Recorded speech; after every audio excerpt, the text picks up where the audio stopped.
Samahan niyo ko sa aking araw-araw na trabaho habang walang tagabantay ang aking mga anak. Kakaalis nga lang dyan ni Ate Binis at nagtrabaho na din ang ating Papa Min. So kailangan ko nang maglinis. Yung magsisimula ka palang maglinis pero parang ayaw mo nang tapusin. Kasi ba naman yung mga anak ko, parang gusto na ata nila sila na lang ang maglinis. Kaya naman ipagpatuloy na lang natin ang pagwawalis. Sayang kang samod. Una nga akong naglinis sa aming munting sala. Gusto ko naman, parang ayaw na ayaw ko talaga maglilinis. Kasi ba naman, kakalinis mo lang, andyan na naman ang kalat.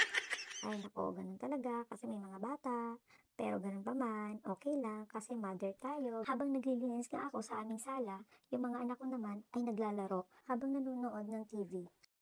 Habang ako nga ay nag-aayos, ang Disney princess niya naman ay gustong magwalis. Siyempre, hindi ko hinayaan yun. Kasi ba naman pag nagwalis siya, binabalik niya yung dumi.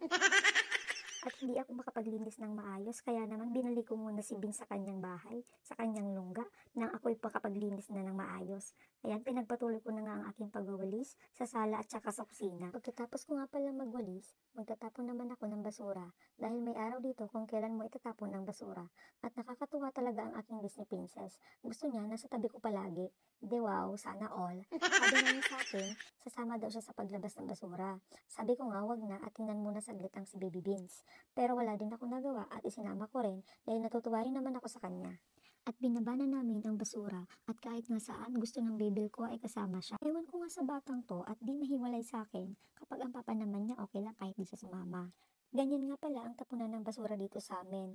O diba, basurahan na lang pero malinis pa rin siyang tingnan. At kahit nga basura na, kailangan mo pa rin siyang ayusin dahil dapat ay hiwa-hiwalay ang basurang nabubulok sa hindi nabubulok dahil nire-recycle pa ang mga ito. Bumalik na nga kami sa loob at pinilitan ko na ang plastic ng basurahan namin. Ang basurahan nga din pala namin dito ay may pangalan kung saang lugar kaya hindi siya mawawala. At habang nagpapalit ako, andyan na naman ang Disney princess nyo, kaya naman sabi ko mag-hello siya sa inyo. Pinunod ko na rin ang paghuhugas ng mga pinagkainan namin at ang mga dede ng junakis ko. Ito yung araw-araw na trabaho ko dito sa Japan kapag wala silang ibang tagabantay. Ayaw din kasi namin na iiwan agad sila sa iwanan ng mga bata dahil gusto namin kapag medyo malaki na si baby beans namin. Pinagpatuloy ko na rin ang pagsasayaw sa paglinis pala ng tirangkala. Sunod naman ang paglalaba. Inuna ko nga pala ang mga puti. Buti na nga lang at hindi mahirap maglaba dito sa amin kasi naman naka-automatic ang washing machine dito. Kukunin mo na lang siya ng tuyo na or pwede mo namang isasampay na lang. Wow, galing 'di ba? Nilagyan ko na rin ng sabon at pampabango yung isinalang ko. Powder nga pala ang gamit kong sabong panlaba. Mas tipid kasi. At habang nakasalang ang mga puting labada, kinuskus ko muna ang mga maduduming medyas ng aking junakis. Kasi naman, yung anak ko, kung saan-saan itinatapak, mukhang hindi siya gumagamit ng tsinelas pag nasa labas.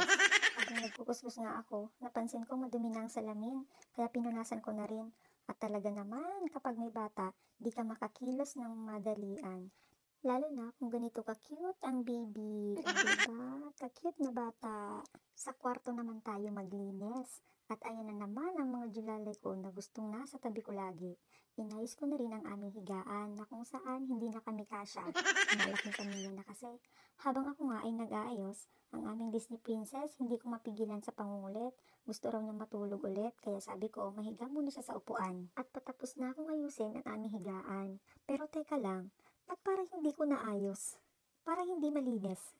Kasi naman itong mga julalay ko, ang cute. Pagkatapos nga sa kabilang kwarto namin, dito naman sa guest room, guest room daw. At syempre, nandito na naman ang mga julalay ko. Dito na pinagpatuloy ng Disney princess namin ang kanyang pagtulog. Kung sa kabilang kwarto sa upuan siya nahiga, dito ay sa mesa naman siya nahiga. At dikdik pa talaga ang kumot at unan niya. At tinapos ko na nga ayusin dito sa kabilang kwarto. Buti na lang at lumabas na rin sa sala yung mga julalay ko. At tapos na rin pala yung nauna kong nilabhan, kaya naman, time to sampay na. At syempre di mawawala ang ating Disney princess. Kinukulit nga ako at gusto rin lumabas dito sa terrace. Kapag nakikita nga niya ako na nandito sa labas, ay gusto-gusto rin niyang lumabas. Lagi kasi silang nasa loob lang ng bahay. Kaya naman, kinarga ko na at pinaupo. Natatawa nga ako habang nagsasampay kasi may nakitang gumagapang si Babel. Kasi po, takot na takot siya sa mga gumagapang at lumilipad na insekto. Pumasok na rin kami pagkatapos ko magsampay. At syempre, tapos na rin ang gawain ko sa umaga. Kaya naman, time to relax naman tayong mga nanay. Syempre, di pa nagtatapos dyan ang buhay nanay. Sa umaga pa lang po yan. Meron pa sa hapon at sa gabing gawain. Pero hanggang dyan lang muna mga labs. Next time naman. Salamat sa panonood.